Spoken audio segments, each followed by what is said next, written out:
So, hello everyone, good evening. How's everyone's evening been? Terrible. Lovely. I'd love to hear your opinion. But we have to get to this project first. Animal Farm by George Orwell.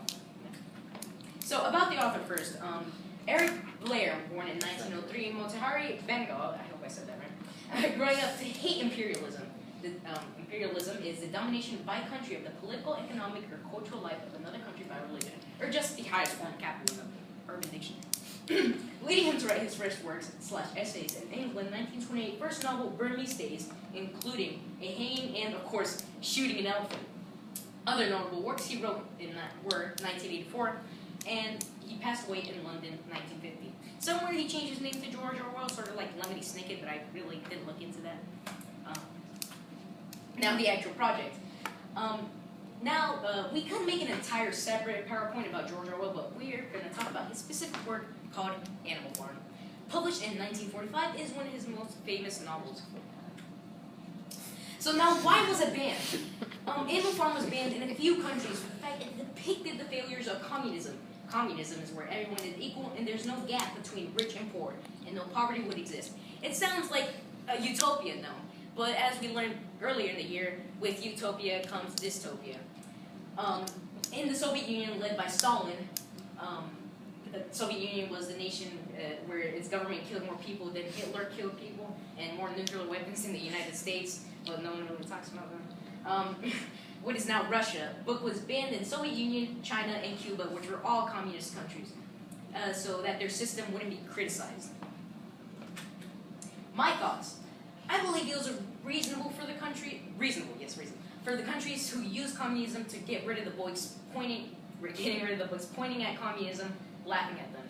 Because, I mean, what if there's a book about democracy and they pointed at it and laughed and like, ha, America, you suck. I mean, would probably most likely ban, but it's a free country, so, you know, everyone's different.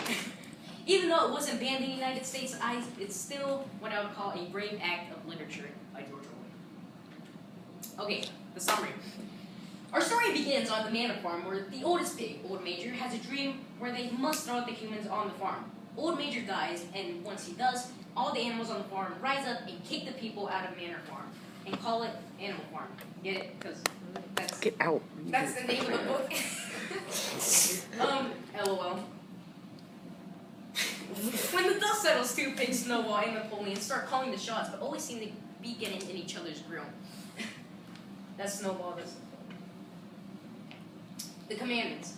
The same day they get kicked to the curb is they, once they rename it Animal Farm, they start this, what you would call religion, or lead, called animalism, with all ideas given by Old Major before he died. They then painted the 7 commandments as followed, given by Old Major to always be followed no matter what.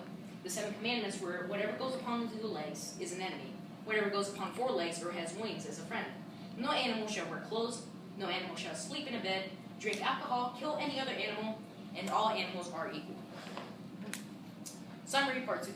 Eventually, Mr. Jones, former owner of the farm, comes back with more people in an attempt to take it back, utterly failing with only 1 casualty with the humans and much more for the animals. They call this the Battle of Cowshed, which they celebrate each year.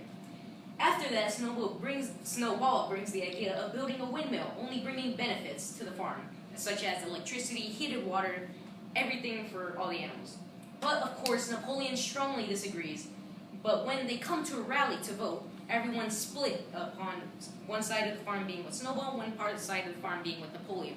But once they give their speeches, Napoleon's speech is only about 30 seconds long, while Snowball is giving a million different reasons on why they should build a windmill. In the end, the entire farm is on Snowball's side. But then, Napoleon has been secretly training these vicious hound dogs as bodyguards, and they throw Snowball off the farm. Now, when I was reading this, I was utterly heartbroken, for Snowball was a real G, and I think he really shouldn't have been driven off the farm, but whatever happens, happens. Next one. Just one. Now, we'll take this next one and dedicate it for our beloved dearly to our Animal Farm. Hit it again.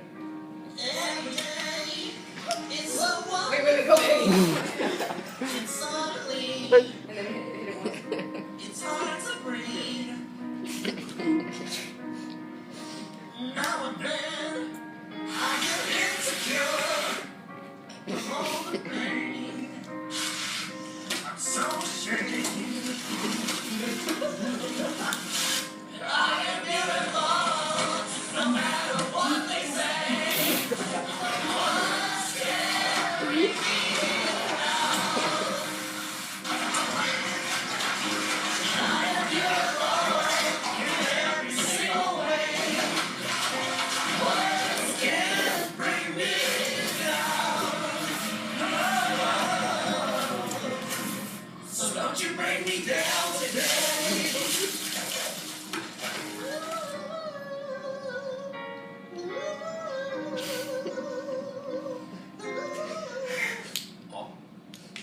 Okay, so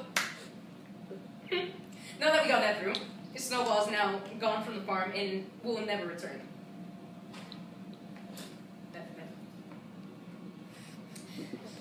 Summary part 3. Snowball leaving the farm would be the climax of the story. Anyways, another pig named Squealer starts spreading rumors about how Snowball ain't nothing but a snitch and a traitor. Napoleon starts talking about the idea of the windmill again and takes the idea as an original idea from him, even though it wasn't.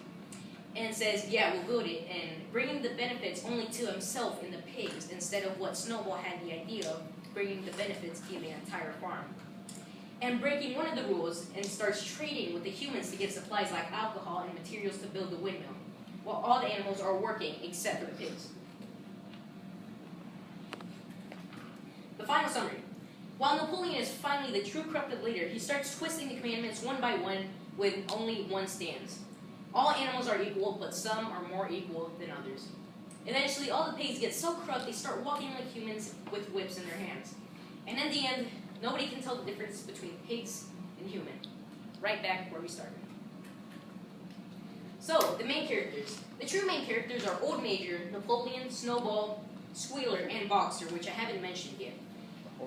The character I most liked, if it wasn't obvious enough, was obviously the real G, Snowball. For the fact he was the most contributive and for the people, for the animals. While Napoleon and Squealer only went off of Snowball and blamed him for every problem they came across. Here's a quote from the book which Snowball said. Once they finished the Battle of Cowshed, they made their own flag. The flag was green, Snowball explained, to represent the green fields of England, while the hoof and horns signify the future republic of the animals, which arise when the human race had finally been overthrown. This was explained that Snowball was forward-thinking, and instead of patting himself on the back for Animal Farm's rebellion and rise, he had dreams of spreading it all over England, unlike Napoleon. Since, of course, Animal Farm runs parallel with rise and fall of the USSR, or Soviet Union, each character was actually a representation of someone. Napoleon stands for Stalin, Soviet dictator, while Snowball was Trotsky, communist leader whose beef with Stalin got him run out of Russia. Familiar, no? Squealer would be Pravda, a newspaper that spread lies to the people to further Stalin's cause. And simply put, Boxer would be representing the people, gullible and ignorant, to only work harder every day for Stalin until death. My opinion about the book. Truly, I would have to say Animal Farm has to be my favorite book ever since I've read it. It truly defines revolution in Animal Farm because in Animal Farm, they accurately depict it. By definition, a revolution ends where it began. In Animal Farm is just another masterpiece by George Orwell, spitting mad truth about society and government in a way where it's accurately depicted and understandable. A quote by Karl Marx in 1844, "The worker in human functions no longer feels himself to be anything but animal. But what is animal becomes human. What is human becomes animal." Thank you. And then I just had all this.